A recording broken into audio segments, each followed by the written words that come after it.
Hello friends, welcome back. Last session में हमने discussion किया था बिजनेस मॉडल असेसमेंट और contractual cash flow characteristics test के बारे में, जहां पे फाइनेंशियल इंस्ट्रूमेंट के जो सब्सिक्वेंट अकाउंटिंग मेथड है ना, वहां तक पहुंचने के लिए हमने एक जो टेस्ट होता है अपना बिजनेस मॉडल, उसको इवैल्यूएट किया था कि कंपनी का business model as a whole किस प्रकार से असेस किया जाना चाहिए। और फिर बाद में अगर अपन इंस्ट्रूमेंट स्पेसिफिक बात करें कि भाई ये फाइनेंशियल इंस्ट्रूमेंट क्या solely for the purpose of payment और इंटरेस्ट के नेचर वाला है कि नहीं है, जिसको हम कहते थे contractual cash flow characteristics test. ठीक है, तो ये दो चीज करने के बाद में दोस्तों हमको अब नेक्स्ट जो बात पढ़नी है वो कुछ इस प्रकार से है कि अब हम लोग इनिशियल रिकग्निशन के ऊपर तो इंड AS 109 जो हमको कहता है कि फेयर वैल्यू आप लगाकर उसको पहले रिकॉग्नाइज कर लो, लेकिन जब हम इनिशियल रिकग्निशन के आगे बढ़ेंगे, है ना, डेट ऑफ ट्रांजैक्शन के हम आगे बढ़ेंगे, तो हमको अपने फाइनेंशियल इंस्ट्रूमेंट को कैसे मेजर करना चाहिए, कैसे वैल्यू करना चाहिए,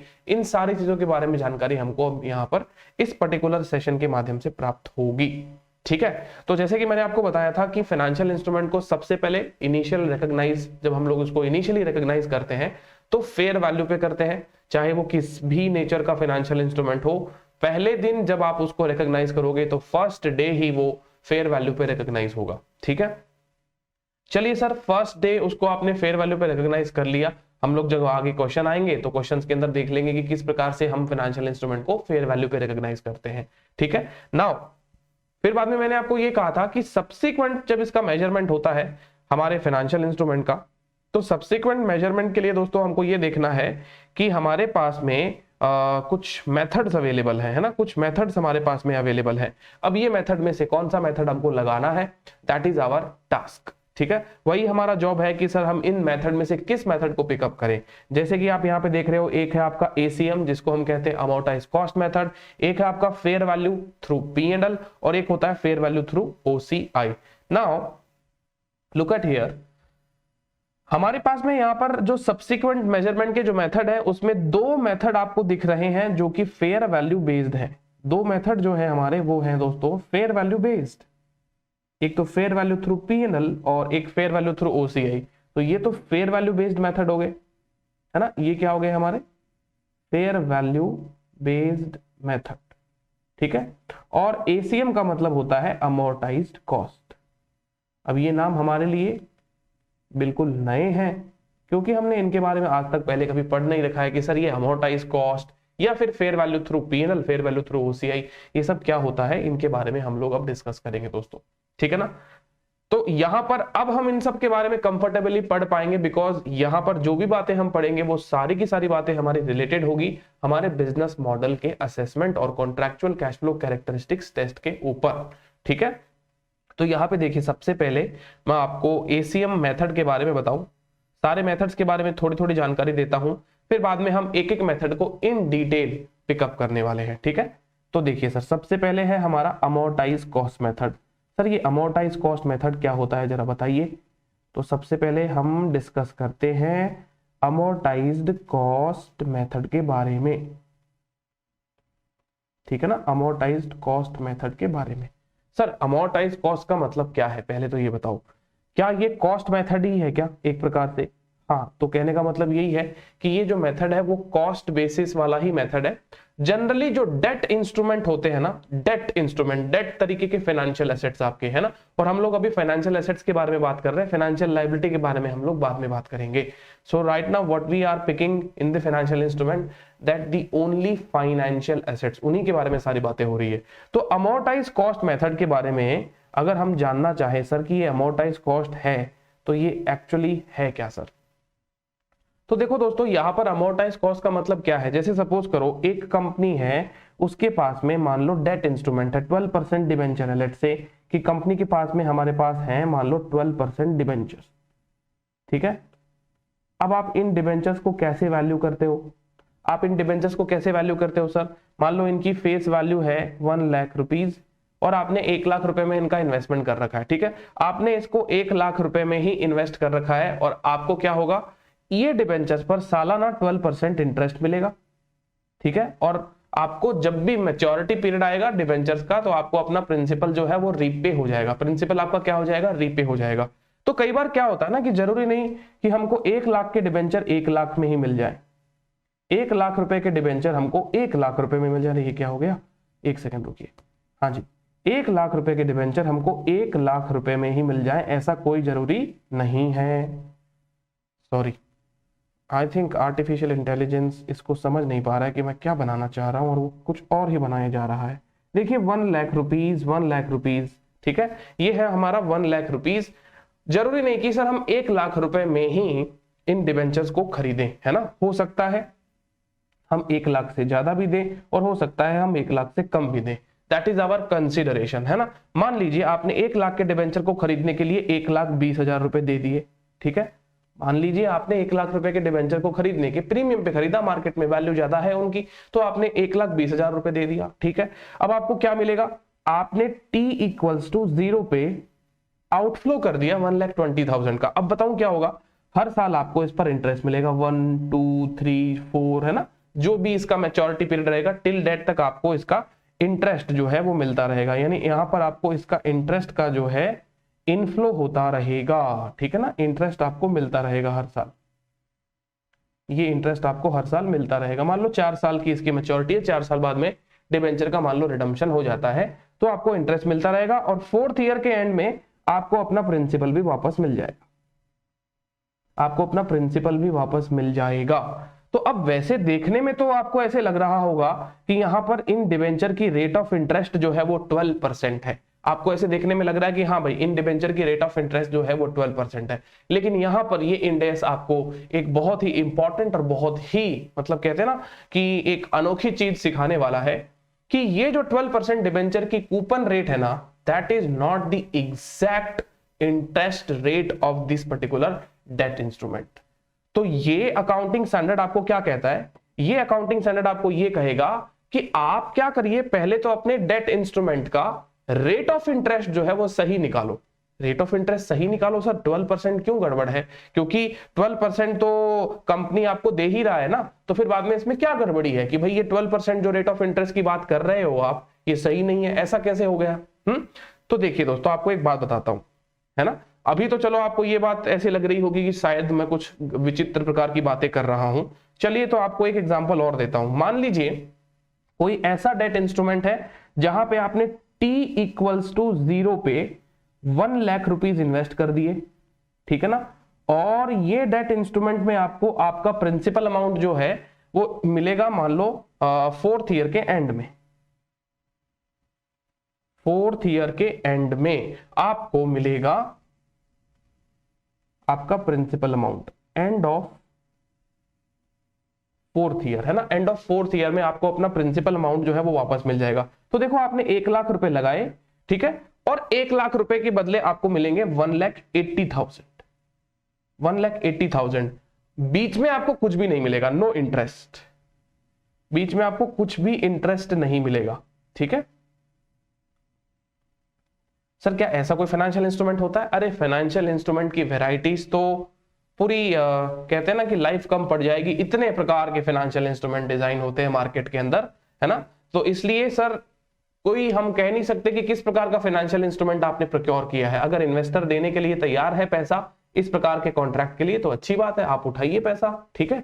जहां पे आपको क्या कर रहे हो, आपने एक डेट इंस्ट्रूमेंट में पैसा इन्वेस्ट किया, ठीक है, ये आपका डेट इंस्ट्रूमेंट है। कौन सा इंस्ट्रूमेंट है सर? डेट इंस्ट्रूमेंट है, ठीक है।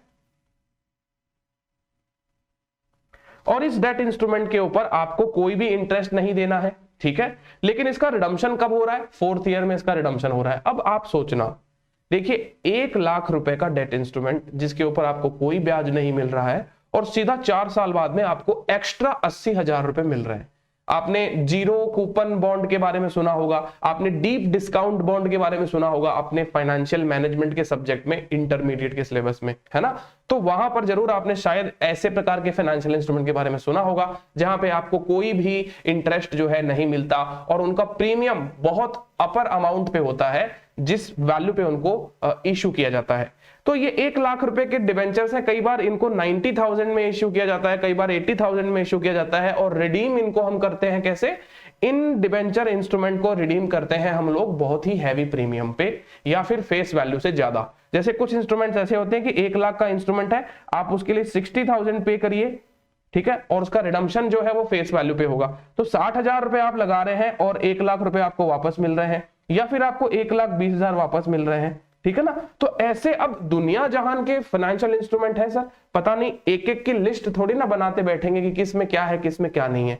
ये अकाउंटिंग स्टैंडर्ड बोलता है भाई हमें तो ये सारी बातें मत समझाओ, ठीक है ना, आप तो ये बताओ कि आपने कितना पैसा लगाया और बदले में आपको क्या मिल रहा है। ये कैश फ्लो तो नजर आता है ना कि whatever you are investing as of now t equals to 0 पे, और आपको over the period of financial instrument मिल क्या रहा है, ये तो नजर आता है। हर प्रकार के फाइनेंशियल इंस्ट्रूमेंट में आपको समझ में आता है।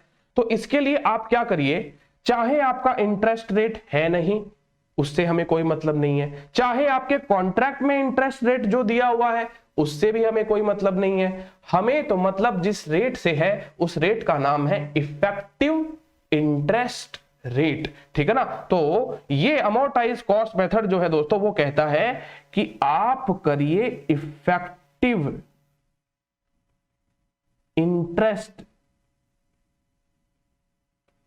रेट से इंटरेस्ट की बुकिंग। कॉन्ट्रैक्ट में जो रेट है वो उससे हमें कोई मतलब नहीं है, आप निकालिए इफेक्टिव इंटरेस्ट रेट, जिसका शॉर्ट नाम होगा दोस्तों EIR, इफेक्टिव इंटरेस्ट रेट। और ये बहुत इंपॉर्टेंट चीज है सर, ये EIR कैसे निकाली जाती है, तो मैं आपको याद दिला देता हूं दोस्तों EIR कैसे निकाली जाती है। इनफैक्ट आपको EIR निकालनी आती भी है। You all know very well कि इफेक्टिव इंटरेस्ट रेट जो है वो कैसे निकाली जाती है और इसका लॉजिक जो है वो क्या है, ठीक है। तो कैपिटल बजटिंग बोल के एक चैप्टर हुआ करता था हमारे फाइनेंशियल मैनेजमेंट में। कैपिटल बजटिंग के अंदर हम लोग एनपीवी एनालिसिस करते थे, वहां पे हमें IRR निकालने का मौका मिला था, इंटरनल रेट ऑफ रिटर्न, ठीक है। एक जगह तो वो हो गई। दूसरी जगह accounting standard 19 lease accounting, advance accounting के सब्जेक्ट में हमने एक अकाउंटिंग स्टैंडर्ड पढ़ा होगा जिसका नाम था लीज। लीज के अंदर भी एक रेट हुआ करती थी, interest rate implicit in the lease, right. फिर तीसरा चैप्टर हायर परचेज वाला, ठीक है।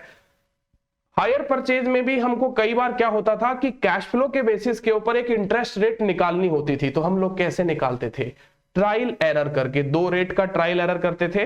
फिर बाद में हम क्या करते थे, एक इफेक्टिव रेट ऑफ इंटरेस्ट पे आ जाते थे, जिसको हम लोग वहां पे IRR कहते थे। कैपिटल बस्टिंग में प्रोजेक्ट का IRR हो गया, AS 19 और हायर परचेज में वो इंटरेस्ट की रेट हो गई, है ना। ऐसा कुछ करते थे ना। तो सेम काम हमको यहाँ पे भी करना है, सेम काम हमको यहां पे भी करना है। इफेक्टिव इंटरेस्ट रेट निकाल कर हमको यहां पर इंटरेस्ट की बुकिंग करनी है। और हो सकता है दोस्तों वो इफेक्टिव इंटरेस्ट रेट आपके कॉन्ट्रैक्ट रेट के बराबर ना भी हो, है ना। इट इज नॉट नेसेसरी कि EIR मैच करे आपके कॉन्ट्रैक्चुअल इंटरेस्ट रेट से, कॉन्ट्रैक्चुअल इंटरेस्ट रेट से आपकी मैच करे, ऐसा कोई जरूरी नहीं है। तो इंडेस तो अपनी ही दुनिया में अलग ही काम करने वाला है कि बोले कि इंटरेस्ट रेट हम खुद निकालेंगे इन कैश फ्लो के बेसिस के ऊपर, और उसके बेसिस पर हम क्या करेंगे, इंटरेस्ट की बुकिंग करेंगे, है ना। तो अमोर्टाइज कॉस्ट का मतलब दोस्तों और कुछ नहीं है। अमोर्टाइज कॉस्ट का मतलब ये है कि आपके जो प्रिंसिपल अमाउंट को जो आप बुक कर रहे हो उसे आप क्या करेंगे, फ्यूचर तक अमोर्टाइज कॉस्ट के बेसिस पर आगे लेकर जाते रहेंगे। जैसे मान लीजिए कि आपको मिलने वाला है टोटल 1,00,000 रुपए लगाकर 1,80,000, तो इसमें कोई एक IRR होगी, इसकी कोई एक IRR होगी। देखिए अब यहाँ पे अपने लोग क्या करते हैं, एक बार फटाक से IRR निकाल लेते हैं मशीन कैलकुलेशन के बेसिस पे, है ना। फिर बाद में मैं आपको जब IRR का डेडिकेटेड टॉपिक पढ़ाऊंगा ना, तब मैं IRR के बारे में डिटेल में चर्चा करूंगा आपसे। तो IRR कैसे निकालते हैं, देखिए यहाँ पे मैं आपको एक बार ले चलता हूं एक्सेल में, ठीक है ना। और ये जो एक्सेल में मैं आपको अभी यहाँ पे लेकर आया हूं ना दोस्तों, IRR कैसे निकाली जाती है कि आपको सबसे पहले ना कैश फ्लो के ऊपर फोकस करना होता है। किसके ऊपर फोकस करना होता है, कैश फ्लो, ठीक है। तो जैसे अपन एक्सेल के अंदर यहाँ पे कुछ कैश फ्लो लिखते हैं, जैसे कि इस पर्टिकुलर एग्जांपल की बात करूं, आपने 1,00,000 रुपए अभी लगा दिए, ठीक है ना। आपने कितने रुपए लगा दिए, 1,00,000 रुपए लगा दिए। आपको बदले में क्या मिल रहा है, 1,80,000 रुपए मिल रहे हैं। तो आपने कैश फ्लो में आपको यहाँ पे ईयर लिखने हैं, ठीक है, और एक जगह आपको कैश फ्लो लिखना है। तो ईयर में लिखो 0, फिर 1, फिर 2, फिर 3 और फिर 4, ठीक है। ये अपने पास में 4 साल हो गए। 0 ईयर मतलब आज आपने, है ना, आज आपने जो अमाउंट इन्वेस्ट किया है दोस्तों, वो अमाउंट आपने इन्वेस्ट किया है 1,00,000 रुपीज, ठीक है, तो ये आपका 1 लाख रुपए का इन्वेस्टमेंट हो गया, यहां पे मैं लिख देता हूं ये 1 लाख रुपए। ठीक है, 1 लाख रुपए का इन्वेस्टमेंट किया, जिसके ऊपर मेरे को ना तो पहले साल कुछ मिल रहा है, ना दूसरे साल कुछ मिल रहा है, ना तीसरे साल कुछ मिल रहा है, और चौथे साल में मुझे क्या मिल रहा है, मुझे 1,80,000 रुपए मिल रहे हैं। ठीक है, ये मेरे कैश फ्लो की सीरीज हो गई। अब वो एक फॉर्मूला होता था ना, higher discount rate, lower discount rate, NPV at higher discount rate, वही फॉर्मूला लगने वाला है। बट उस फॉर्मूले में को अपन यहाँ पे पुट करेंगे, थोड़ा समय लगेगा, लेकिन हमको करना भी पड़ेगा, वो फॉर्मूले की सहायता लेनी भी पड़ेगी। बट यहाँ पे मैं आपको एकदम शॉर्ट में बताता हूं, ये लिखिए एक्सेल में IRR, internal rate of return. अगर आप ऐसा लिखते हैं तो आपको करना क्या होता है, यहाँ पे कैश फ्लो की रेंज को सिलेक्ट करना है। किसको सिलेक्ट करना है, कैश फ्लो की रेंज को सिलेक्ट करना है। कैश फ्लो की रेंज को सिलेक्ट करने के बाद में गैस पे लिखिए 0, फॉर्मूले को कर दीजिए close, and you will get your project का IRR। अब ये प्रोजेक्ट है तो प्रोजेक्ट का इंटरनल रेट ऑफ रिटर्न है। अगर ये कोई बॉन्ड है जिसमें आपने इन्वेस्टमेंट किया है, तो ये बॉन्ड का इफेक्टिव इंटरेस्ट रेट है, यील्ड रेट है, जिस रेट से बॉन्ड आपकी इनकम को जनरेट कर रहा है। दोस्तों आई होप ये बात आपको समझ में आ गई होगी। ये देखिए, इसको हम परसेंटेज में कन्वर्ट करते हैं तो सर ये परसेंटेज आता है 15.892। अच्छा, सारे के सारे परसेंटेज में हो गए, एक सेकंड, इसको ही करना है मुझे। तो 16% को कन्वर्ट कर देते हैं हम लोग परसेंटेज में। तो हमारे देखिए, इसकी ये वाला जो स्ट्रीम है ना, ये जो स्ट्रीम देखा है अपन ने, इसकी IRR जो है दोस्तों वो आई है 15.829%। 15.829%। तो ये अकाउंट्स वाले क्या कहते हैं, इंड एस वाले क्या कहते हैं कि ये जो डेट इंस्ट्रूमेंट है, ये जो डेट इंस्ट्रूमेंट है, आप जो कह रहे हो 1 लाख रुपए लगाकर 1,80,000 रुपए मिलेंगे, इसकी हमको अकाउंटिंग कैसे करनी चाहिए, इसकी बुकिंग कैसे करनी चाहिए, इस प्रकार के आपके मन में सवाल आ रहे होंगे, है ना। तो आपको तो पुराने जमाने में जब हम लोग अकाउंटिंग स्टैंडर्ड 13 फॉलो करते थे, है ना, अकाउंटिंग स्टैंडर्ड हम लोग 13 फॉलो करते थे, तो हमने 1 लाख रुपए का इन्वेस्टमेंट कर दिया। तो हम जब इन्वेस्टमेंट कर रहे हैं तो उस समय हम क्या कर देंगे, एक एंट्री पास कर देंगे। देखना, उस समय हम एक एंट्री पास कर देंगे जिसका नाम होगा बैंक अकाउंट, अरे sorry, investment account debit, investment account debit to bank. ये लो, मैंने पैसा लगा दिया, किसमें लगा दिया, बॉन्ड्स में, डिबेंचर्स में, जीरो कूपन बॉन्ड में, डीप डिस्काउंट बॉन्ड में, कहीं पे भी मैंने पैसा लगाया। ठीक है, और मैंने कितना पैसा लगाया, 1 लाख रुपए लगाया। ठीक है, चलो मैंने यहाँ पे लिख दिया 1 लाख रुपए, 1 लाख रुपए का इन्वेस्टमेंट हो गया। ठीक है, फिर मैच्योरिटी पे क्या होगा, मैच्योरिटी पे आपको मिलेंगे 1,80,000। ठीक है, आप बोलोगे बैंक अकाउंट डेबिट, मैच्योरिटी कब, 4 साल बाद, 4 ईयर लेटर, है ना, 4 ईयर लेटर, है ना, end of the 4th year, end of 4th year. उस समय क्या एंट्री पास करोगे, bank account debit to investment. आप कहोगे सर मुझे तो 1,80,000 रुपए मिले, है ना, और 1 लाख के ही इन्वेस्टमेंट है मेरे तो मेरे को तो फायदा ही फायदा हो गया। प्रॉफिट एंड लॉस के अंदर आप फायदा बुक करोगे 80,000 रुपए का। ठीक है, आप प्रॉफिट लॉस में फायदा बुक कर लोगे 80,000 रुपए का। अब बताओ सर, क्या ये अकाउंटिंग हमारी सही अकाउंटिंग है? आपका क्या कहना है, बताइए, क्या ये हमारी अकाउंटिंग जो है वो सही हुई है? सर देखो, पुराने जमाने में तो हमें यही बताया जाता था, हम ऐसे ही करते थे। अब इंड एस कहता है नहीं भैया, आपने यहाँ पे तो बहुत कुछ गलत कर दिया, ऐसी अकाउंटिंग करके तो आपने बहुत कुछ गलत कर दिया, आपने टाइम वैल्यू ऑफ मनी को पूरा ही इग्नोर कर दिया। एक दूसरा की बॉन्ड, आपको बॉन्ड जो है, ये जो भी इन्वेस्टमेंट किया है आपने बॉन्ड में किया है, या डीप डिस्काउंट बॉन्ड खरीदा है, जीरो कूपन बॉन्ड खरीदा है, किसी भी प्रकार का ये इन्वेस्टमेंट है आपका, आपको कुछ ना कुछ रिटर्न तो जनरेट करके दे रहा है ये। और कौन सी रिटर्न जनरेट करके दे रहा है, ये देखो हमने अभी जो कैलकुलेशन करी है, ये कैलकुलेशन क्या दिखाती है, ये दिखाती है कि इस बॉन्ड का इनर जो रेट ऑफ रिटर्न है, इफेक्टिव इंटरेस्ट जो ये जनरेट कर रहा है आप लोगों के लिए, वो है सर 15.82%।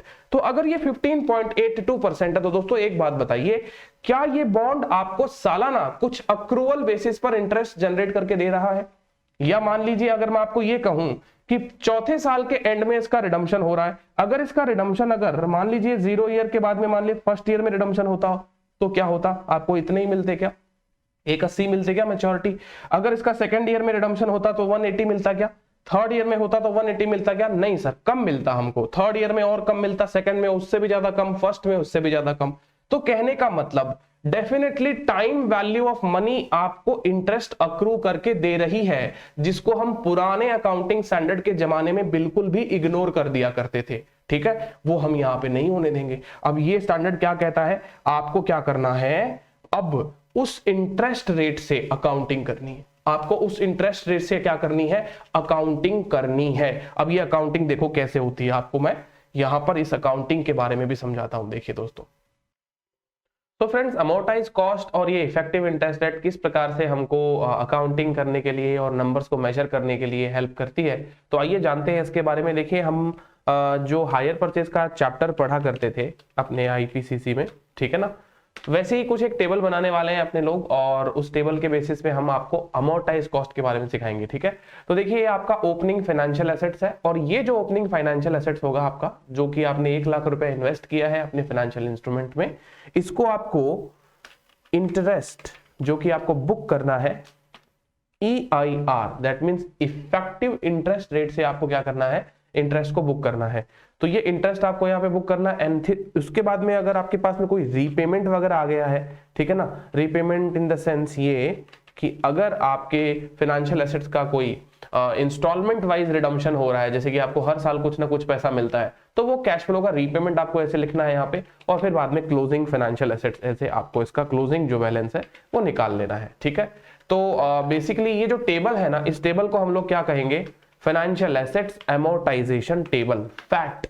ठीक है ना, ऐसे ही जब अपने लोग फाइनेंशियल लायबिलिटी के बारे में डिस्कस करेंगे तो वहां पे बनाएंगे हम लोग financial liability amortisation table flat. तो ये फैट और फ्लैट जो है दोस्तों हम लोगों को बनाना पड़ेगा इस पर्टिकुलर इंड AS 109 में, ताकि हम लोग अमोर्टाइज कॉस्ट के बारे में जान पाए। ठीक है, और ये बहुत ही इजी है, इतना कुछ इसके अंदर कॉम्प्लिकेटेड काम है नहीं।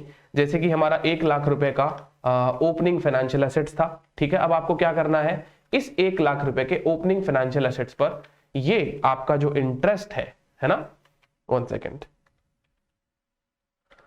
ये जो इंटरेस्ट है इसको हमें बुक करना है। तो अगर आप देखेंगे 1 लाख रुपए के ऊपर हमारा पहले साल का जो अक्रूवल है इंटरेस्ट का, वो कुछ इस प्रकार से निकल गया, और आप जानते हैं कि रीपेमेंट जो है हमारा 0 रहा है, तो रीपेमेंट हमारा कुछ आया नहीं है। ठीक है ना, तो रीपेमेंट आया नहीं है, तो देखिए आपका ओपनिंग फाइनेंशियल एसेट्स जिसमें इंटरेस्ट अक्रूवल आप जोड़ देंगे, इसका मतलब आपके फाइनेंशियल एसेट्स की वैल्यू जो है वो इंक्रीज हो जाएगी। ठीक है, और यदि कोई रीपेमेंट आ गया है तो रीपेमेंट आप यहां से माइनस कर दीजिए, तो रीपेमेंट आने से यहाँ पे आपका जो क्लोजिंग फाइनेंशियल एसेट्स का जो बैलेंस है वो आपको यहाँ पे मिल जाएगा। तो ये काम हमको क्या करना है सर, तब तक करना है जब तक मैच्योरिटी नहीं हो जाती। जब तक ये काम हमको करना है तब तक हमारी मैच्योरिटी जो है ये फाइनेंशियल एसेट्स की नहीं आ जाती। ठीक है, हाँ जी, तो ये हम करेंगे 4 साल तक, राइट। 4 साल तक ये काम करने के बाद ये देखिए इसका बैलेंस जो निकल रहा है, आप देख पा रहे हो कि लास्ट में इस हमारे फाइनेंशियल एसेट का जो बैलेंस निकला है वो है 1,80,000। तो हमने शुरुआत यही तो करी थी ना कि हमने 1 लाख रुपए इन्वेस्ट किए थे, और 1 लाख रुपए इन्वेस्ट किए थे जो 4 साल बाद में हमको 1,80,000 मिलने वाले हैं। ठीक है, और हमने यहां पे क्या किया, धीरे धीरे स्लोली ग्रेजुअली इस इंटरेस्ट को बुक किया, फर्स्ट ईयर में भी, सेकेंड ईयर में भी, थर्ड ईयर में भी, फोर्थ ईयर में भी, इवन दो हमारे कॉन्ट्रैक्ट में कोई इंटरेस्ट रेट थी ही नहीं। तो ये इंड AS आपको ये कहता है दोस्तों कि आपके कॉन्ट्रैक्ट में इंटरेस्ट रेट है या नहीं है। ठीक है, या फिर आपके कॉन्ट्रैक्ट में इंटरेस्ट रेट जो है वो इंटरेस्ट रेट भले ही चाहे एक्चुअल में आपको नहीं मिल रही है, तो फिर भी बाद में आपको क्या करना है, इफेक्टिव बेसिस के ऊपर आपको एक इंटरेस्ट रेट निकालनी पड़ेगी और उस इंटरेस्ट रेट से अकाउंटिंग करनी पड़ेगी। तो यही जो आप हर साल देख रहे हो ना, हमारा ओपनिंग फाइनेंशियल एसेट्स जिसमें इंटरेस्ट जुड़ गया है, रीपेमेंट माइनस हो गया है। सो फ्रेंड्स, यहां पर जो ओपनिंग फाइनेंशियल एसेट्स के ऊपर हमने जो इंटरेस्ट ऐड किया, रीपेमेंट लेस किया, और बाद में जो हमारा ये क्लोजिंग फाइनेंशियल एसेट्स आया, इस चीज को ही हम कहते हैं इस फाइनेंशियल एसेट्स की अमोर्टाइज कॉस्ट, है ना। तो फॉर द फर्स्ट ईयर आपका अमोर्टाइज कॉस्ट क्या है, फॉर द फर्स्ट ईयर हमारा अमोर्टाइज कॉस्ट है 115,829.22। ठीक है, नेक्स्ट ईयर हमारा ये अमोर्टाइज कॉस्ट होगा, थर्ड ईयर ये होगा, और फोर्थ ईयर 180 होगा। है ना। तो इस प्रकार से इस अमोर्टाइज कॉस्ट बेसिस पर EIR की अकाउंटिंग जो हम लोग करते हैं, that is on the basis of effective interest rate हम लोग इंटरेस्ट बुक करते हैं, और स्लोली ग्रेजुअली धीरे धीरे धीरे हम क्या करते हैं, हमारे इन्वेस्टेड अमाउंट को मैच्योरिटी अमाउंट तक लेकर आ जाते हैं। इसी चीज को हम कहते हैं दोस्तों अमोर्टाइज कॉस्ट।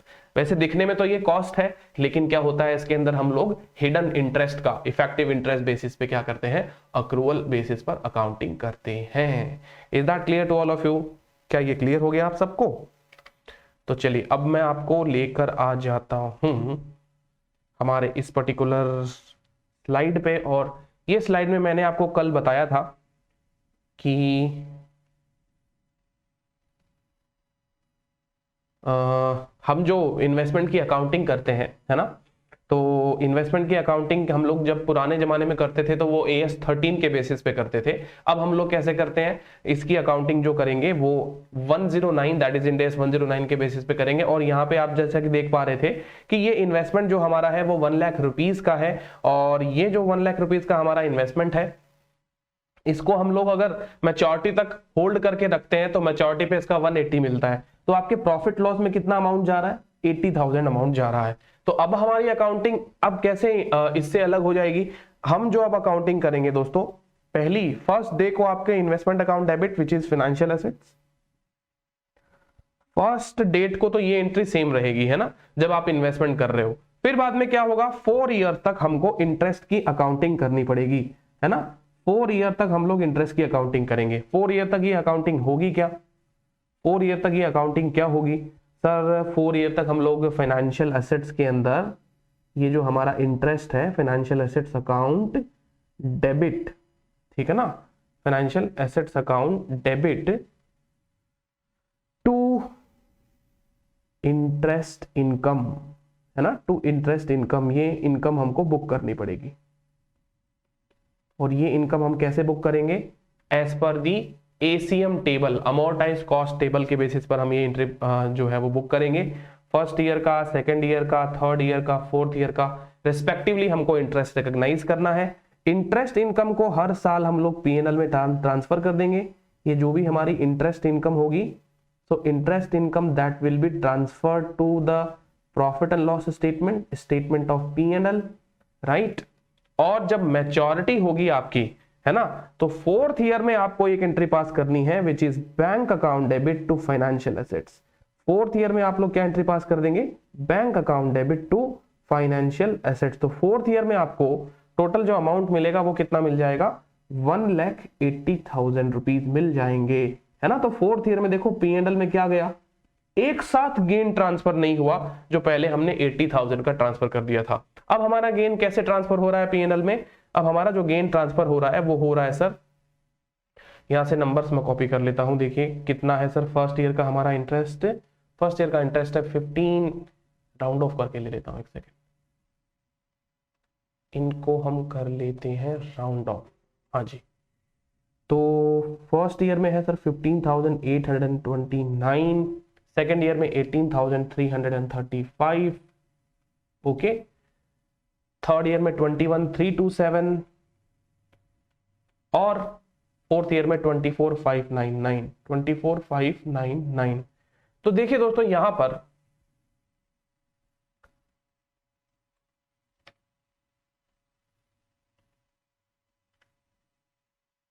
हाँ जी, तो यहां पे अगर आप देखेंगे तो ये जो हमारा इंटरेस्ट बुक हुआ है, ये इंटरेस्ट कितने का बुक हुआ है, ऑब्वियसली बात है सर, ये इंटरेस्ट 80,000 का बुक हुआ है। जो इंटरेस्ट हम एक बार में, जो गेन हम एक बार में प्रॉफिट लॉस में लेके जा रहे थे, वो हम धीरे धीरे slowly gradually over the year लेकर जा रहे हैं। यही हमारा अमोर्टाइज कॉस्ट मेथड है, ठीक है ना। तो यही इंटरेस्ट जो हम लोग यहाँ पे बुक किए हैं दोस्तों, ये सारा का सारा इंटरेस्ट हम पहले एक साथ बुक कर देते थे, और अब हम क्या कर रहे हैं, ओवर द पीरियड बुक कर रहे हैं, ठीक है ना।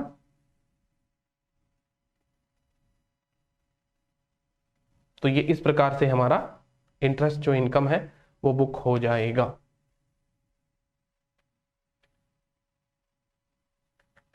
चलिए, तो आई होप आप सबको अब ये क्लियर हो गया होगा अमोर्टाइज कॉस्ट मेथड के बारे में। हर साल हम P&L के अंदर धीरे धीरे कुछ कुछ अमाउंट जो है ट्रांसफर करेंगे। इस चीज को ही दोस्तों हम कहते हैं अमोर्टाइज कॉस्ट मेथड, और ये हो गई इसकी अकाउंटिंग।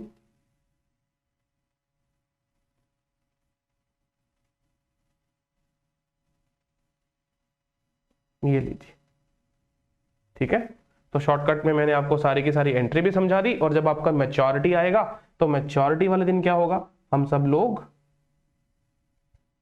फाइनेंशियल एसेट्स का 1,80,000 का जो रिडम्पशन प्राइस है वो लोग रियलाइज कर लेंगे। तो इस प्रकार से उम्मीद करता हूं कि ये जो आपको शॉर्ट में मैंने अकाउंटिंग बताई, इफेक्टिव इंटरेस्ट रेट का मतलब बताया और अमोर्टाइज कॉस्ट का मतलब बताया, उम्मीद करता हूं कि आपको ये समझ में आ गया होगा, ठीक है ना। अब आप अपने मॉड्यूल पे आइए। मॉड्यूल हम लोग आज की हमारी इस क्लास से न्यू एडिशन जो है वो यूज करने वाले हैं, जो कि नवंबर 2020 में अभी रिसेंट में पब्लिश हुआ है, ठीक है ना। तो from today onwards we are using the new edition of the module of the financial reporting subject which is just launched in the November 2020 month, ठीक है। हाँ जी, तो उसके हिसाब से मेरा ये जो पेज नंबर है वो है पेज नंबर 12.40, और 12.40 पे अगर आप देखेंगे तो अमोर्टाइज कॉस्ट के बारे में आपको कुछ बता रखा है। और ये अमोर्टाइज कॉस्ट के बारे में हमको क्या बता रखा है, देखिए कहता है कि अमोर्टाइज कॉस्ट जो है वो क्या है, is the amount at which the financial asset is measured at initial recognition, ठीक है। अब देखिएगा क्या कह रहा है, जो आपने इनिशियली रिकॉग्नाइज किया था उसमें माइनस द प्रिंसिपल रीपेमेंट्स, उसमें प्रिंसिपल के टुवर्ड जो पेमेंट आ रहा है उसमें वो पर्टिकुलर पेमेंट को माइनस करिएगा, प्लस करिएगा इसमें और माइनस करिएगा the cumulative amortisation using the effective interest method. सब प्लस और माइनस क्यों कहा इसने, सीधी सी बात है दोस्तों, यहां पर अमोर्टाइज कॉस्ट जो है क्या वो फाइनेंशियल एसेट पे ही लगेगा क्या, नहीं, ये फाइनेंशियल लायबिलिटी पे भी लगेगा। हालांकि हम लायबिलिटी वाली चीज जो है वो बाद में पढ़ेंगे, अभी के लिए ये समझो कि ये जो हमारा जो मेथड है वो फाइनेंशियल एसेट्स का है, और ये फाइनेंशियल एसेट्स का अमोर्टाइज कॉस्ट का मतलब क्या कह रहा है कि आपका जो इनिशियल रिकॉग्निशन का अमाउंट है, आपका जो इनिशियल रिकॉग्निशन का अमाउंट है उसमें से आप प्रिंसिपल अमाउंट जो कि हम लोगों ने टेबल में माइनस भी किया था, राइट, और प्लस और minus the cumulative amortisation using the effective interest method, और जो हम इफेक्टिव इंटरेस्ट रेट निकालकर जो इंटरेस्ट जोड़ रहे हैं वो, और कहता है any difference between that initial amount and the maturity amount for the financial assets adjusted for any loss allowances.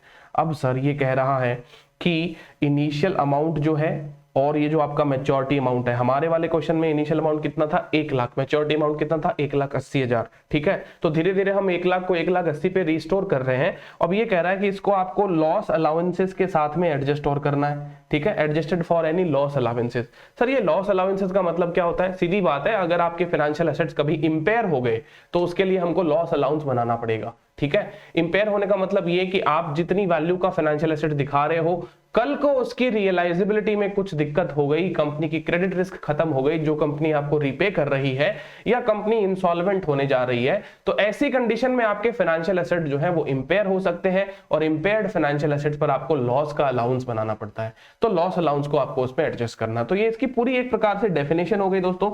और जैसे जैसे हम इस फाइनेंशियल इंस्ट्रूमेंट के चैप्टर में आगे बढ़ते जाएंगे, अमोर्टाइज कॉस्ट पे और भी सोफिस्टिकेशन निकलता जाएगा। हालांकि अब आपके लिए इंपॉर्टेंट चीज जो है वो ये है कि हम जब ये अमोर्टाइज कॉस्ट मेथड लगाते हैं तो अमोर्टाइज कॉस्ट मेथड लगाने पर हमको क्या होता है, इफेक्टिव इंटरेस्ट रेट निकालना होता है। अब ये इफेक्टिव इंटरेस्ट रेट तो मैंने तो आपको एक्सेल से एक फॉर्मूले से निकाल के बता दी, जबकि अपने को तो पेन पेपर बेस्ड एग्जामिनेशन लिखना है। तो पेन पेपर बेस्ड एग्जामिनेशन के अंदर इफेक्टिव इंटरेस्ट रेट हम दोस्तों कैसे निकालेंगे, ट्रेडिशनली जैसे कैपिटल बस्टिंग में वो फॉर्मूला लगाते थे ना, higher discount rate lower discount rate, वैसा वाला।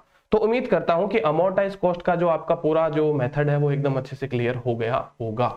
इसके बाद में मैं आपको नेक्स्ट मेथड पे लेके चलता हूं, वो है अपना फेयर वैल्यू थ्रू P&L, फिर आएगा अपना fair value through other comprehensive income. So fair value through P&L और fair value through other comprehensive income, जैसे कि मैंने आपको बताया कि सर हमारा जो इनिशियल रिकॉग्निशन होता है वो तो होता है फेयर वैल्यू पे, ठीक है। तो चलो हमने वो तो कर दिया कि इनिशियल रिकॉग्निशन जो है वो फेयर वैल्यू पे होता है, वो हमने कर दिया। उसके बाद में हमको अमोर्टाइज कॉस्ट मेथड लगाना है, तो अमोर्टाइज कॉस्ट मेथड के बारे में मैंने आपको थोड़ी सी जानकारी दे दी यहाँ पे। अब सर ये जो फेयर वैल्यू थ्रू P&L है और ये जो फेयर वैल्यू थ्रू OCI है, इनका क्या होगा।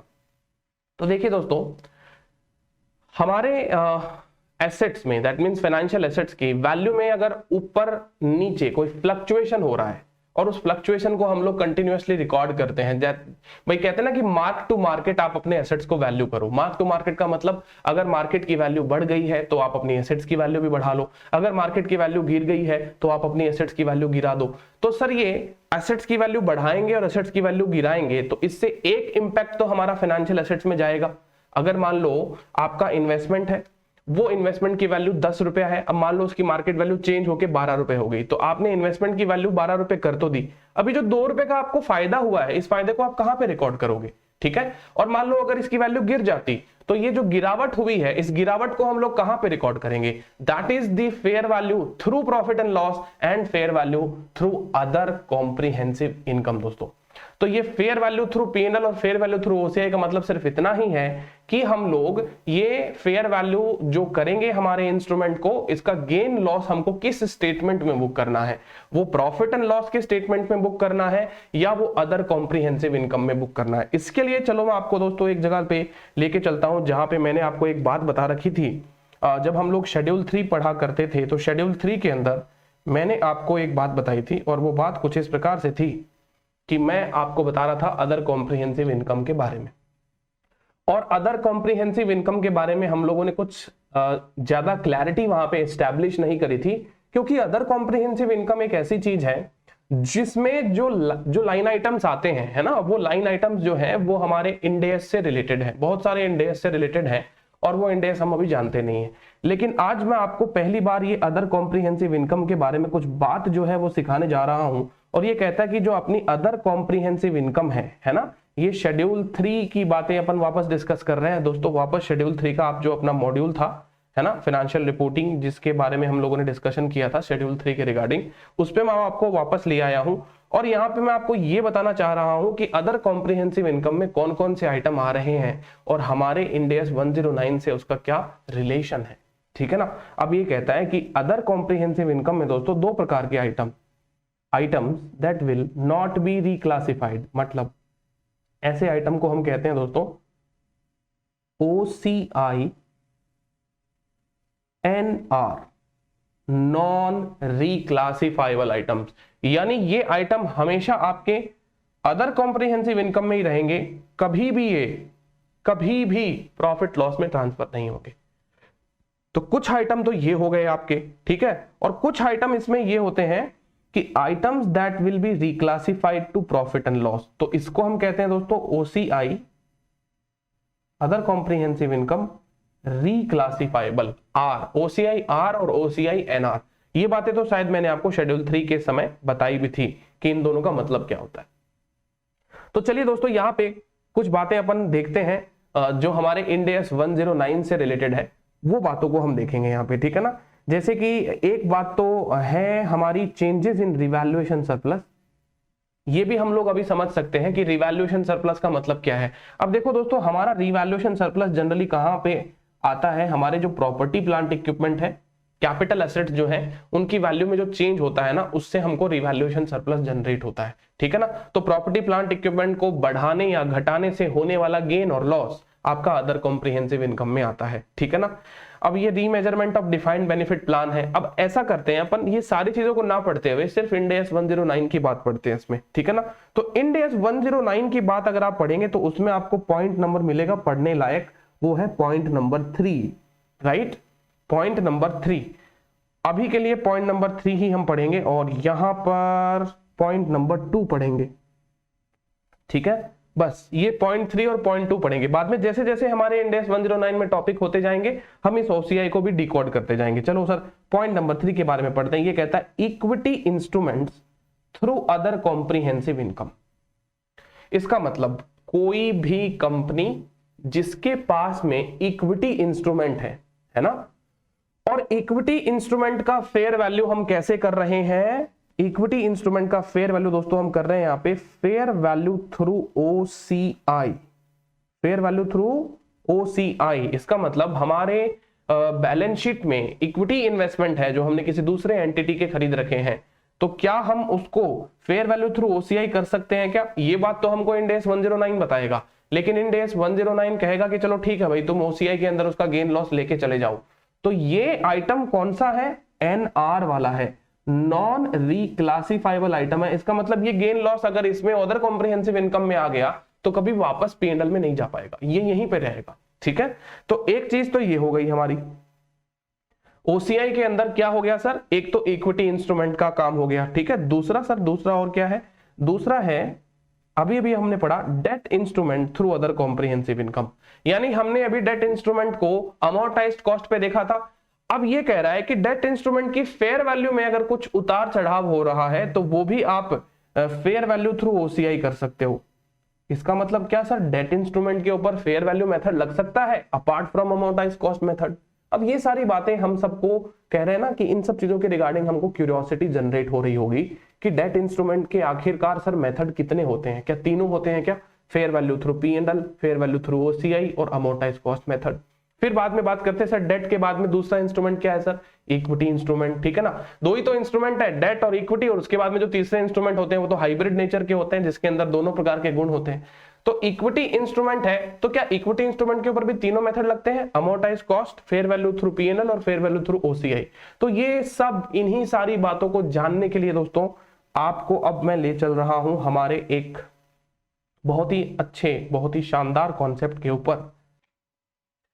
सो फ्रेंड्स, हमारे पास में जो ये चार्ट अपने पास में अवेलेबल है ये हमको बताएगा, ये हमारा एक माइंड मैप है जो बताएगा कि अपने को कौन से अकाउंटिंग मेथड को पिकअप करना चाहिए फॉर द सब्सिक्वेंट मेजरमेंट। ठीक है, चलिए तो हम इस चीज को स्टडी करते हैं। ये देखिए हमको कहता है कि सबसे पहले तो आपको ना अपना बिजनेस मॉडल चेक करना है कि हमारा बिजनेस मॉडल क्या है।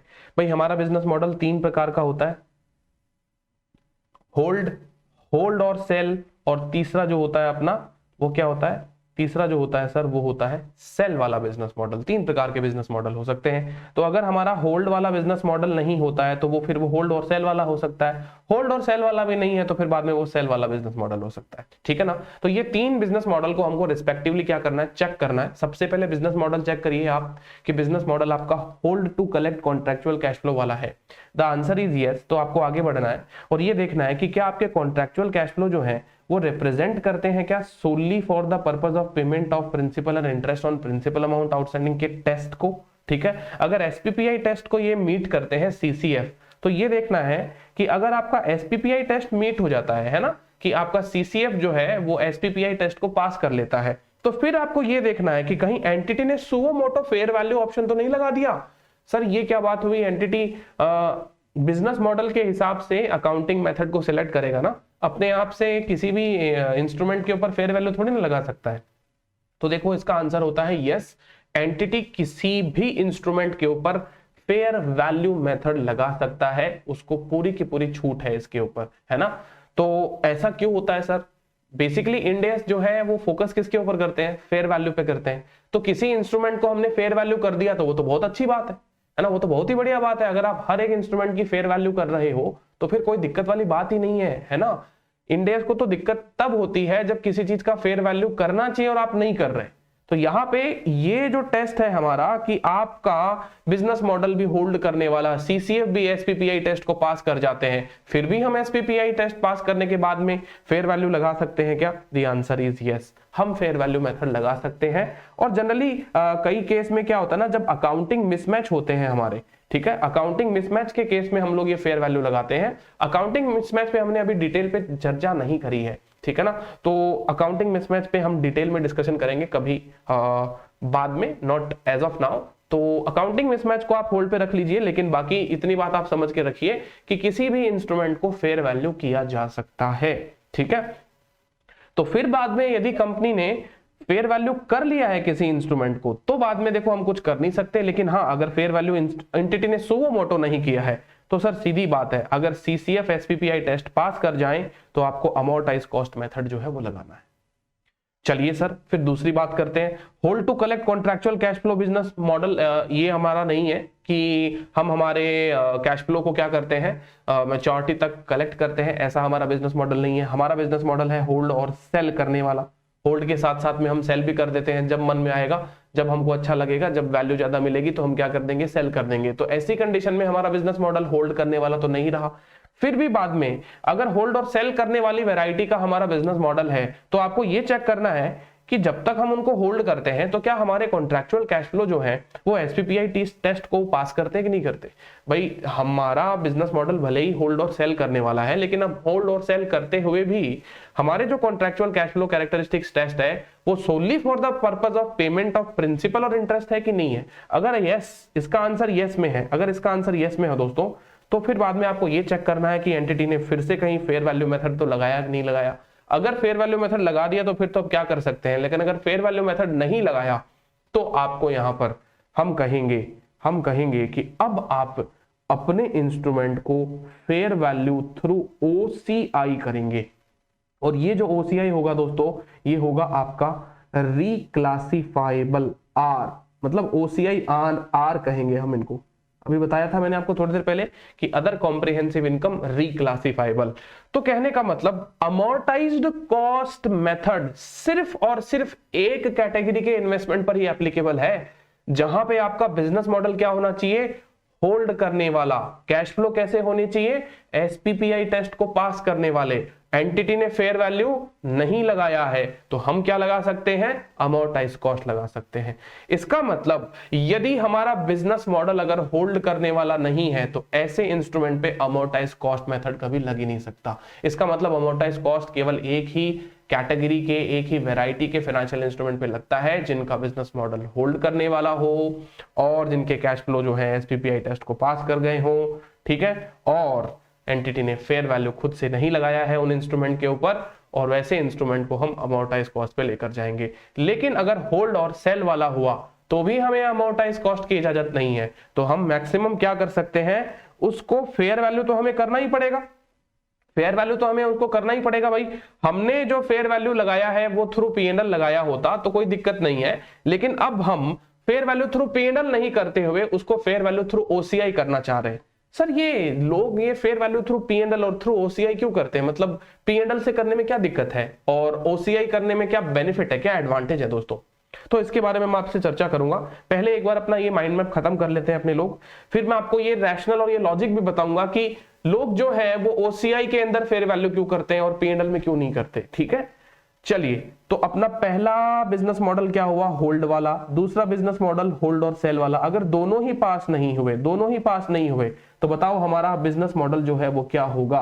सर अब तो हमारा बिजनेस मॉडल सेल करने वाला होगा। तो जब सेल करने वाला बिजनेस मॉडल होगा तो दोस्तों आपके पास में कोई ऑप्शन नहीं है, तो आपके पास में कोई ऑप्शन नहीं है सिवाय फेयर वैल्यू करने के।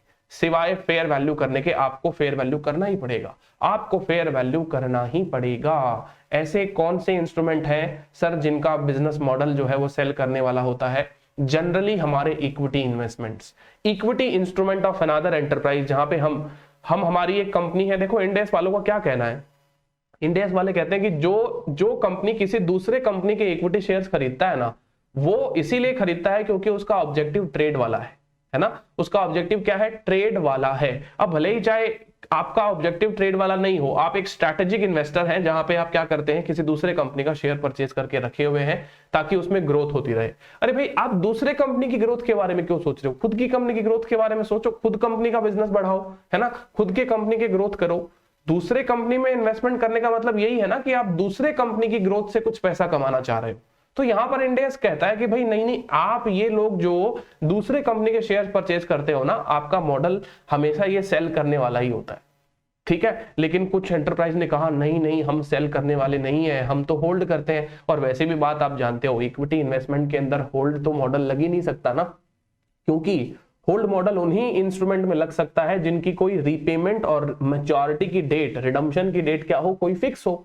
ऐसे इक्विटी इंस्ट्रूमेंट की कोई रीपेमेंट की डेट और मैच्योरिटी डेट फिक्स नहीं होती, क्योंकि इक्विटी कभी भी रिडीम नहीं होती है दोस्तों। Equity is a non redeemable financial instrument, right. तो इक्विटी का मैक्सिमम मॉडल क्या हो सकता है, फिर होल्ड और सेल वाला हो सकता है ना। इक्विटी इंस्ट्रूमेंट का मॉडल क्या हो सकता है, होल्ड और सेल वाला हो सकता है। तो बस यहाँ पे इंड AS 109 ने एक स्पेसिफिक एग्जम्पशन दे दी कि यदि आप इक्विटी इन्वेस्टर हैं, किसी दूसरे कंपनी में अपना इन्वेस्टमेंट करके बैठे हैं, तो आपको लगाना तो पड़ेगा फेयर वैल्यू मेथड ही, ठीक है, थ्रू पीएनएल आपको प्रॉफिट लॉस से अपना फेयर वैल्यू करना पड़ेगा। लेकिन यहाँ पे आपको एक एग्जम्पशन देते हैं, अगर आप पहले दिन से ये कह रहे हो कि नहीं सर हमको तो फेयर वैल्यू थ्रू पीएनएल नहीं करना, पीएनएल में गेन लॉस से डर लगता है, तो फिर बाद में ना आपको हम एक ऐसा ऑप्शन देते हैं ठीक है, अगर आप एक इक्विटी इन्वेस्टर हैं और अगर इक्विटी इन्वेस्टर हैं तो आपको हम एक ऑप्शन इलेक्ट करने का छूट देते हैं कि आप दोस्तों फेयर वैल्यू थ्रू ओसीआई कर लीजिए, कोई दिक्कत वाली बात नहीं है ना, कोई भी इसमें दिक्कत वाली बात नहीं है, आप फेयर वैल्यू थ्रू ओसीआई कर सकते हैं। लेकिन ये होगा नॉन रिक्लासिफाइबल, हमेशा ये एनआर रहेगा, हमेशा ये क्या रहेगा दोस्तों, एनआर। ठीक है, अभी काफी सारी बातें, काफी सारी डाउट्स आपके दिमाग में आ रहे होंगे, सर ये आर एनआर इसका क्या मतलब होता है। ठीक है, तो बताता हूं मैं, रुकिएगा जरा।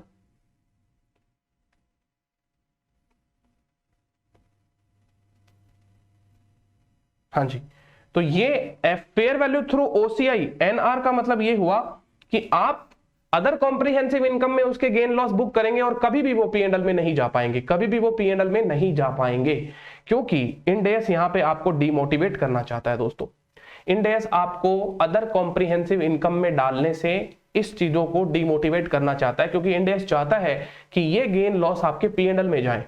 ठीक है ना, तो अभी कई बार लोग क्या सोचते हैं कि अदर कॉम्प्रिहेंसिव इनकम के अंदर आज हम इसको लेकर चले जाते हैं, कल को कभी गेन हुआ ना तो गेन को पीएनएल में ले जाएंगे, ठीक है, लॉस हुआ तो उसको वहीं पे छोड़ देंगे। तो इंड एस बोलता है ऐसे ऐसे नहीं चलेगा भाई।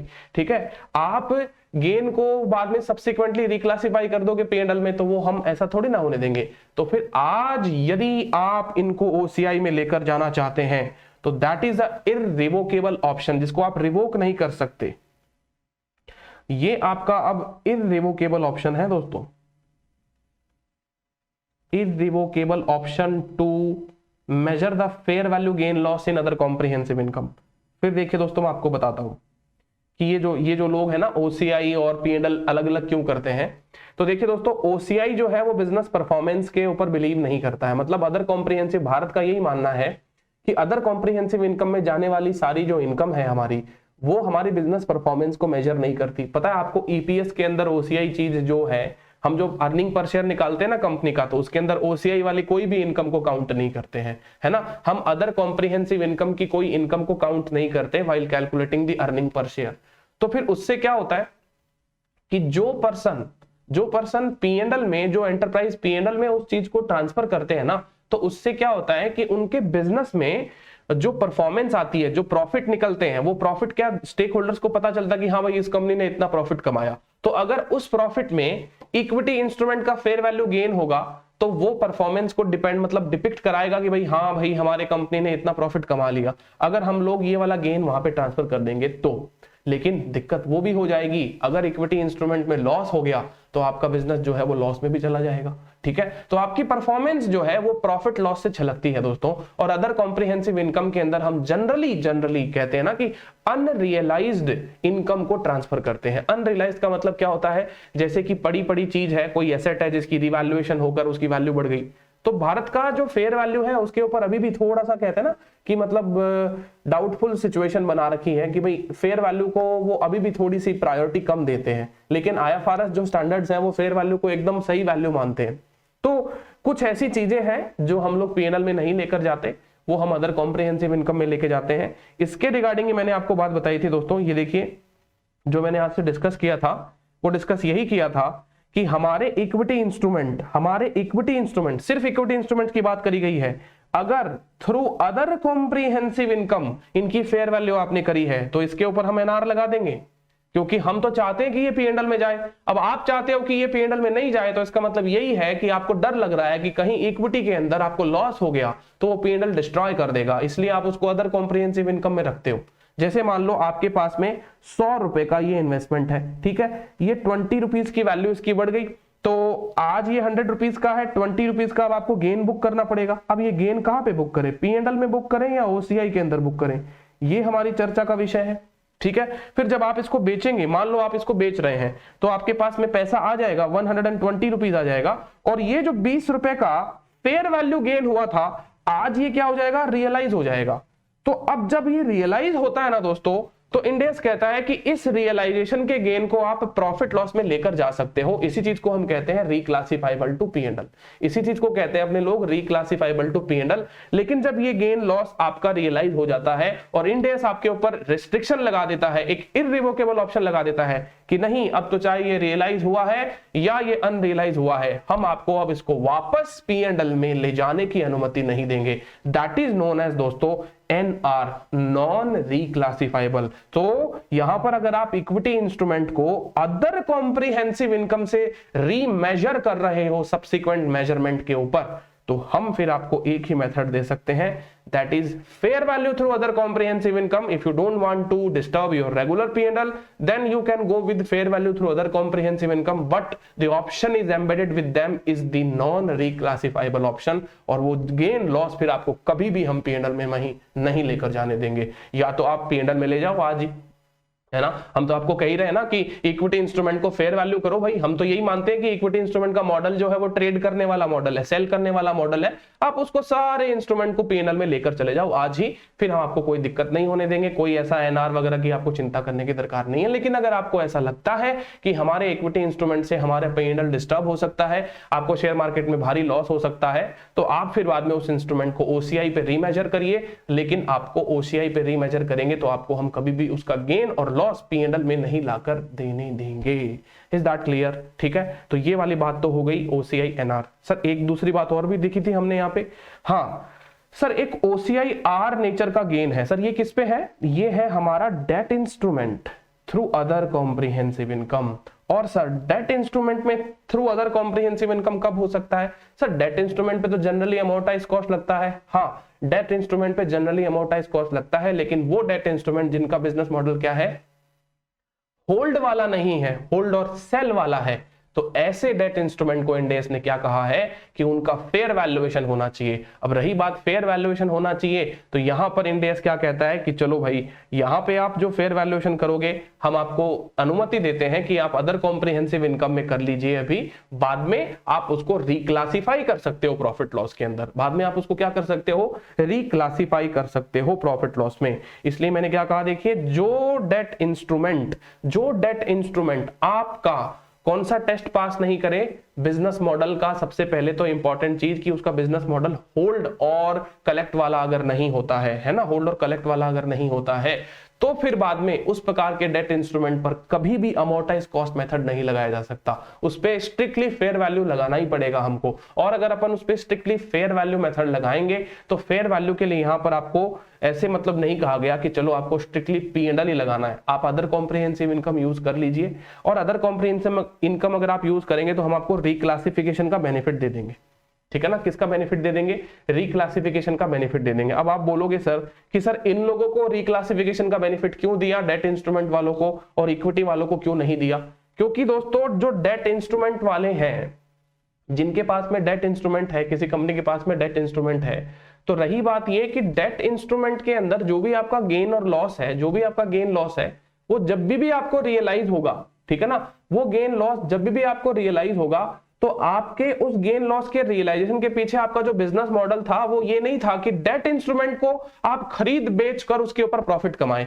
देखिए दोस्तों, डेट इंस्ट्रूमेंट में कौन इन्वेस्ट करते हैं? जनरली वो लोग इन्वेस्ट करते हैं जिनको डेट इंस्ट्रूमेंट से इंटरेस्ट कमाना है, जिनको अपना पैसा वापस उठाना है ना। नहीं तो देखो, जो लोग डेट इंस्ट्रूमेंट में इन्वेस्ट कर रहे हैं वो इक्विटी में ही करते हैं ना, क्योंकि इक्विटी में तो रिटर्न ज्यादा होता है, डेट इंस्ट्रूमेंट में तो रिटर्न इतना नहीं होता जितना इक्विटी में होता है। इसका मतलब डेट में जो इन्वेस्टमेंट कर रहे हैं उन लोगों का ऑब्जेक्टिव जो है वो कैश फ्लो को कलेक्ट करना है, इसलिए ऐसे लोगों को रिक्लासिफिकेशन का बेनिफिट दे दिया और इक्विटी वालों को रिक्लासिफिकेशन का बेनिफिट ही नहीं दिया। तो अब ये सारी बातें हैं दोस्तों, ये सब मैंने आपके सामने रखी। और इसी प्रकार का माइंड मैप हमारे स्टडी मटेरियल के अंदर दिया हुआ है, ये देखिए पेज नंबर 12.46 के ऊपर यही हमारा माइंड मैप जो मैंने आपको बताया है वहां पे स्टडी मटेरियल में भी दिया गया है। और ये थोड़ा सा कॉम्प्लेक्स है, तो मैंने इसको थोड़ा सिंप्लीफाई करने की कोशिश करी है, लेकिन मैं ये भी आपको पढ़कर बता देता हूं, समझा देता हूं, ताकि आपको और अच्छे से ये चीज समझ में आ जाए और इस चीज का रिवीजन हो जाए। देखिए दोस्तों, हमारे पास में कौन कौन से इन्वेस्टमेंट है, डेट है, डेरिवेटिव है, ठीक है, और अपना इक्विटी इंस्ट्रूमेंट है। तो देखिए कौन कौन से इंस्ट्रूमेंट हो गए, डेट हो गए, डेरिवेटिव इन्वेस्टमेंट्स हो गए, इक्विटी इन्वेस्टमेंट्स हो गए। अब ये कह रहा है कि देखो सबसे पहले तो ये चेक करो कि कॉन्ट्रैक्चुअल कैश फ्लो जो हैं वो आपके एसपीपीआई टेस्ट को पास कर रहे हैं कि नहीं कर रहे, है ना। तो पहले ये कह रहा है कि contractual cash flow SPPI test को पास, यानी जस्ट मैंने आपको पहले कहा था बिजनेस मॉडल चेक करो, ये पहले एसपीपीआई टेस्ट को ही चेक करने के लिए कह रहे हैं, ठीक है। फिर एसपीपीआई टेस्ट को अगर आप चेक करोगे तो ये कह रहा है हाँ पास हो गया, ठीक है। फिर बाद में बिजनेस मॉडल चेक कर रहे हैं, बात तो एक ही है, हम बिजनेस मॉडल को तो चेक करेंगे ही करेंगे, बिजनेस मॉडल का चेक तो हमें बहुत जरूरी है। तो एंटिटी लेवल पर हम लोग बिजनेस मॉडल चेक करेंगे, और बिजनेस मॉडल क्या है हमारा, होल्ड वाला है। अगर होल्ड वाला है तो फिर आपको ये चेक करना है कि क्या हमने फेयर वैल्यू मेथड लगाया कि नहीं लगाया। अगर हमने फेयर वैल्यू मेथड नहीं लगाया तो हम अमोर्टाइज कॉस्ट लगाएंगे। इसका मतलब देखिए, पूरे के पूरे स्टैंडर्ड में अमोर्टाइज कॉस्ट सिर्फ एक जगह पे परमिशिबल है, पूरे स्टैंडर्ड में अमोर्टाइज कॉस्ट लगाना सिर्फ एक जगह पे परमिशिबल है, जहां पे दोनों टेस्ट आपके कंप्लीट पास हो जाएं, बिजनेस मॉडल होल्ड वाला होना चाहिए और एसपीपीआई टेस्ट मीट हो जाना चाहिए, तो फिर बाद में आप अमोर्टाइज्ड कॉस्ट मेथड दोस्तों लगा सकते हैं, ठीक है। आगे बात समझ में। अच्छा ठीक है सर, हमारा बिजनेस मॉडल अगर नहीं हुआ तो होल्ड वाला, तो फिर बाद में हमारा बिजनेस मॉडल क्या होगा, सेल और hold mix, that means hold भी करेंगे आप या सेल भी कर सकते हैं, दोनों काम हो सकता है। तो ऐसी कंडीशन में अमोर्टाइज कॉस्ट से वंचित रह जाएंगे, आपको एसीएम का बेनिफिट नहीं मिलेगा, आपको फिर फेयर वैल्यू करना ही करना पड़ेगा। अब रही बात यह कि फेयर वैल्यू आप पीएनएल के थ्रू करते हैं तो हम तो आपको कभी रोकेंगे ही नहीं ना, पीएनएल के थ्रू तो आप कभी भी करिए, किसी भी चीज को पीएनएल के थ्रू फेयर वैल्यू करिए, हम आपको कभी भी डिस्टर्ब नहीं करेंगे। लेकिन हम आपको इतना जरूर कहते हैं कि अगर आप पीएनएल के थ्रू फेयर वैल्यू नहीं करना चाहते तो फेयर वैल्यू तो आपको करना ही पड़ेगा, क्योंकि अमोर्टाइज कॉस्ट की आपकी जो टेस्ट है वो आप फेल कर चुके हो, तो फेयर वैल्यू तो आपको करना ही पड़ेगा। चलो ठीक है, आपका मन पीएनएल से नहीं है तो हम आपको ओसीआई के थ्रू अनुमति देते हैं, लेकिन ओसीआई के थ्रू अनुमति देंगे और आपको एक बेनिफिट भी मिल जाएगा, किस बात का, रिक्लासिफिकेशन का। ये देखो कहता है विद रिसाइकलिंग आपको ये ऑप्शन मिल रहा है ना। जब आपको सब्सिक्वेंटली गेन और लॉस होगा, और जिस समय ये गेन लॉस आपके रियलाइज हो जाएंगे, जिस समय आपके गेन लॉस रियलाइज हो जाएंगे उस समय आप उसको पीएनएल में ले जाइएगा, ठीक है। तो हमारे इंडिया वालों को डर लगता है कि जब तक गेन लॉस रियलाइज नहीं हो जाते ना तब तक वो पीएनएल में लाने से डरते हैं कि जैसे मान लो आपका 10 रुपए का 100 रुपए का डिबेंचर है, ठीक है, मान लीजिए आपका 100 रुपए का डिबेंचर है, आपकी फेयर वैल्यू जो हो गई है मान लो 20 रुपीज हो गई है, तो 120 रुपए का डिबेंचर हो गया आपका, ठीक है। अब 120 रुपए का डिबेंचर हो गया तो अभी ये 20 रुपए तो रियलाइज नहीं हुए ना हमको, तो जब तक ये रियलाइज नहीं होते ना तब तक इनको ओसीआई में रखते हैं। और फिर जब आप इसको एक्चुअल में बेचोगे, मान लो जब आपने बेचा, ठीक है, तो आपके पास में पैसा आया बैंक अकाउंट डेबिट 120, ठीक है, टू डिबेंचर इन्वेस्टमेंट्स, वो आपके कितने हैं डिबेंचर इन्वेस्टमेंट, सर हमारे डिबेंचर इन्वेस्टमेंट अभी कितने हैं 120 रुपए के, ठीक है। 120 के डिबेंचर क्यों है, क्योंकि जिस दिन आपकी फेयर वैल्यू बढ़ी थी 20 रुपीज से, आपने डिबेंचर्स को भी बढ़ा दिया था। अब जो आपका ओसीआई के अंदर गेन बैठा हुआ है कितने रुपए का, 20 रुपए का गेन, ये जो बैठा हुआ है ना, इस 20 रुपए के गेन को आप पीएनएल में ट्रांसफर कर देंगे। तो आप एंट्री क्या पास करेंगे sir, OCI debit to PNL, OCI debit to PNL, इसको कहते हैं रिक्लासिफिकेशन करना। तो ये रिक्लासिफिकेशन का बेनिफिट हमको यहाँ पे मिल जाता है। उम्मीद करता हूं कि ये बात आपको समझ में आ गई होगी, ठीक है ना। चलिए सर, अब बिजनेस मॉडल हमारा ना तो पहला वाला पास हुआ, ना ही हमारा दूसरा वाला बिजनेस मॉडल पास हुआ, ठीक है। तो फिर बाद में तीसरा बिजनेस मॉडल होता क्या होगा सर, तीसरा बिजनेस मॉडल तो फिर ट्रेडिंग वाला ही होता होगा ना, सेल वाला ही बिजनेस मॉडल होता होगा। तो फिर बाद में दोस्तों जिनका बिजनेस मॉडल सेल वाला है, जिनका मतलब बिजनेस मॉडल ये है कि भाई वो लोग क्या करते हैं, ऐसे इंस्ट्रूमेंट में फ्रीक्वेंटली ट्रेड करते हुए प्रॉफिट कमाते हैं, तो ऐसे लोगों को कोई ऑप्शन मिलने वाला नहीं है सिवाय कि वो सिर्फ और सिर्फ फेयर वैल्यू थ्रू पीएनएल करें। यानी ऐसे लोगों को तो कोई ऑप्शन ही नहीं है भाई, जिनका बिजनेस मॉडल क्या है, ट्रेडिंग करने वाला है। हाँ, ऐसे लोग जो इक्विटी इन्वेस्टमेंट को होल्ड करके रखते हैं, ठीक है, और जिनका बिजनेस मॉडल क्या है, होल्ड और सेल करने वाला, ट्रेड करने वाला नहीं, होल्ड और सेल करने वाला। तो जो होल्ड और सेल करने वाले बिजनेस मॉडल वाले होते हैं, जैसे जिनका बिजनेस मॉडल सेल करने वाला नहीं है, तो सर सीधी बात है वो उन लोगों को एक ऑप्शन मैंने आपको बताया था कि उनको फेयर वैल्यू थ्रू ओसीआई करने का एक ऑप्शन मिल जाएगा, लेकिन वो मिलेगा नो रिसाइकलिंग वाला, दैट मींस एनआर, यानी इनको फिर बाद में इस गेन लॉस को पीएनएल में कभी भी ले जाने के लिए कोई अनुमति नहीं मिलेगी। तो कहने का मतलब ये हुआ कि इक्विटी इंस्ट्रूमेंट की अगर अपन बात करें तो इक्विटी इंस्ट्रूमेंट में बाय डिफॉल्ट इंड एस क्या कहता है कि आपका बिजनेस मॉडल ट्रेडिंग वाला होना चाहिए, ठीक है। तो आपका बिजनेस मॉडल ट्रेडिंग वाला ही होगा, क्योंकि अगर आप किसी दूसरे भी कंपनी के इन्वेस्टमेंट खरीदते हो तो आप ट्रेड करना चाहते हो उसके अंदर, तो आपका ट्रेड करना चाहते हो तो आप ट्रेडिंग वाला बिजनेस मॉडल अगर आपका मतलब पाया जाता है आपके बिजनेस प्रोफाइल के द्वारा, तो आपको फिर बाद में फेयर वैल्यू थ्रू P&L ही लगाना है, राइट। उसमें तो कोई ऑप्शन है नहीं आपको, उसमें तो स्ट्रिक्टली आपको जाना कैसे है, fair value through P&L, no option available. लेकिन हाँ, यदि आपका बिजनेस मॉडल होल्ड और सेल वाला है, दैट मींस आपका होल्ड ट्रेडिंग वाला बिजनेस मॉडल नहीं है, है ना, ये कह रहा है नो, देखो हेल्ड फॉर ट्रेडिंग के बाद में इसने कहा कि नो, दैट मींस आपका बिजनेस मॉडल ट्रेडिंग करने वाला नहीं है, तो इन सच केस आपको एक एग्जम्पशन मिलेगी, फेयर वैल्यू थ्रू ओसीआई कर लीजिए, P&L मत करिए। लेकिन ये ओसीआई वाला जो ऑप्शन है वो आपको एनआर के साथ में मिलेगा, इररिवोकेबल ऑप्शन होगा ये कभी भी आप बाद में चेंज नहीं कर सकते। ये जो ऑप्शन है ये आपका इररिवोकेबल ऑप्शन है, इसको आप कभी भी चेंज नहीं कर सकते। तो जैसे कि हमने यहाँ पे आपको बात बताई, ये जो fair value through OCI NR है ये इररिवोकेबल ऑप्शन है, और ये सिर्फ और सिर्फ किसको एप्लीकेबल होगा, जिनका बिजनेस मॉडल क्या है, होल्ड और सेल। ठीक है, तो यहाँ पे मैं आपको बता देता हूं कि यहाँ पे only applicable for those investor, only for those whose business model is not to sell, भाई जिनका बिजनेस मॉडल सेल नहीं है ना, नॉट टू ट्रेड और सेल, मतलब आपका बिजनेस मॉडल ट्रेड और सेल करने वाला नहीं है, इसका मतलब आपका बिजनेस मॉडल क्या होगा, होल्ड और सेल वाला होगा, होल्ड और सेल वाला होगा। तो होल्ड और सेल वालों को ही एग्जम्पशन है कि वो लोग अपने इक्विटी इंस्ट्रूमेंट को फेयर वैल्यू थ्रू P&L ना करते हुए फेयर वैल्यू थ्रू ओसीआई करेंगे, और वो भी एनआर के साथ में। ओके फ्रेंड्स, तो हमारा डिस्कशन आज का यहाँ पे यहीं समाप्त करते हैं। इसके बाद में हम लोग अब नेक्स्ट पार्ट में डिस्कस करेंगे इन डिटेल जितने भी हमारे मेथड हमने सीखे, amortise cost, fair value through P&L, fair value through OCI, ठीक है ना। तो जहां पे हम लोगों ने आज इनके बारे में समझा और इसको कौन से मेथड को पिकअप करना है किस फाइनेंशियल इंस्ट्रूमेंट के ऊपर, इसके बारे में हम लोगों ने बात करी। इसके बाद में जो दोस्तों हमारा जो नेक्स्ट डिस्कशन होगा इस पर्टिकुलर फाइनेंशियल इंस्ट्रूमेंट के चैप्टर में, वो होगा in depth in detailed discussion on the subsequent accounting measurement method. तो हम लोग सबसे पहले पिकअप करने वाले हैं अमोर्टाइज्ड कॉस्ट मेथड को। जी हाँ, तो अमोर्टाइज्ड कॉस्ट मेथड में हम लोगों ने जो इफेक्टिव इंटरेस्ट रेट के बारे में जो आज प्राइमरी डिस्कशन किया था, उस प्राइमरी डिस्कशन को थोड़ा एडवांस लेवल पे लेके जाएंगे नेक्स्ट सेशन के माध्यम से दोस्तों। तो नेक्स्ट सेशन में हम लोग इफेक्टिव इंटरेस्ट रेट क्या होती है, उसमें कौन कौन सी चीज शामिल होती है, कौन कौन सी चीज नहीं शामिल होती है, और इफेक्टिव इंटरेस्ट रेट को हम लोग कैसे कैलकुलेट करेंगे मल्टीपल केस सिनेरियो के अंदर, तो वहां से हमारा प्रैक्टिकल डिस्कशन जो है नेक्स्ट सेशन के माध्यम से स्टार्ट करेंगे। ठीक है, तो आज के लिए इतना ही, मिलते हैं हमारे नेक्स्ट सेशन में, तब तक के लिए थैंक यू सो मच।